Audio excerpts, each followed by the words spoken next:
Garipler çile çeker, aşka düşer de vadiler. Bülbül gibi feryat eder, böyle gelmiş böyle gider. Bu dünyada neden beni kimse yok ki anlayacak? Bu dünyanın bitmez derdi bir gün beni öldürecek.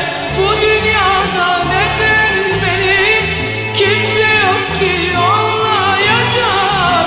Bu dünyanın bitmez derdi bir gün beni öldürecek. Böyle derde tabipler neyler, felek yazar garipler çeker. Böyle gelmiş hayat böyle gider, böyle gelmiş hayat böyle